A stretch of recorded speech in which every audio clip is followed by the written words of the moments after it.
Este será un gran año. Fueron las palabras de Luis Donaldo Colosio registradas en un video invernal de 1993.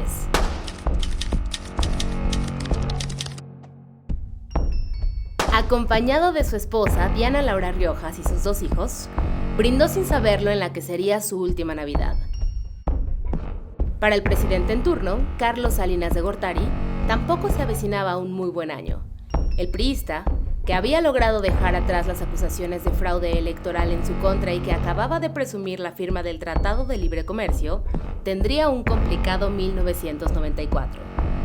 Luego del asesinato del cardenal Juan Jesús Posadas Ocampo, el año inició con el levantamiento armado del Ejército Zapatista de Liberación Nacional, EZLN, en contra del gobierno, por supuesto. La tensión crecía en pleno año electoral, y entonces llegó el momento de destapar al candidato del partido dominante en tierras aztecas, uno de los hombres de confianza de Salinas, Manuel Camacho Solís. Levantó la mano convencido de que la designación tendría su nombre, pero entonces Salinas exclamó algo que enfureció a más de uno de los dinosaurios del PRI. No se hagan bolas, el candidato es Colosio. Luego, Manuel Camacho se convertiría en la primera persona en reclamar públicamente al presidente. No estaba de acuerdo con lo que había ocurrido, la confrontación y el discurso. La campaña de Colosio arrancó y el tecnócrata prácticamente desconocido Ernesto Zedillo fue nombrado coordinador de campaña.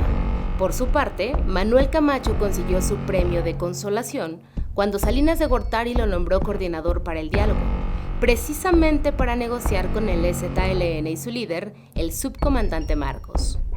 La gente se encariñó con Colosio mucho más que con la figura del propio mandatario. Era bien recibido y aplaudido.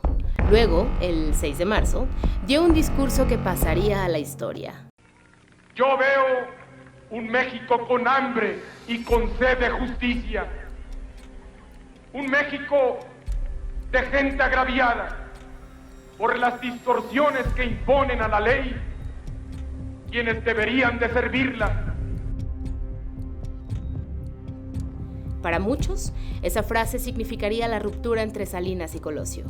Un analista diría años después, al mencionar un México con hambre y sed de justicia era como decirle al presidente, así lo tienes tú.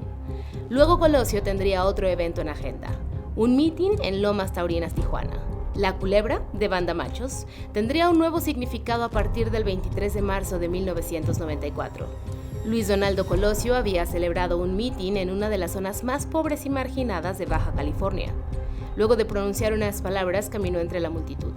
Debía llegar a su camioneta entre empujones y pasos lentos por la cantidad de gente que quería saludarlo. La canción sonaba a todo volumen. Justo después de una de las frases más recordadas, "Huye José, el sonido de 2 disparos aturdió a todos. Alguien había disparado en la cabeza y el abdomen de Colosio. Gravemente herido, fue arrastrado por su equipo de campaña. Los gritos y llantos desesperados ambientaron la escena. Entre la confusión fue aprehendido un hombre, Mario Aburto, quien estuvo a punto de ser linchado como autor material. Elementos policíacos se lo llevaron y Colosio fue trasladado de emergencia a un hospital regional. Más tarde, Lievano Sáenz, secretario de propaganda del PRI, confirmaría la noticia. El carismático Luis Donaldo Colosio había muerto. Este 2024 se cumplen 30 años del magnicidio que cambió la vida de México. El resto de 1994 fue verdaderamente difícil.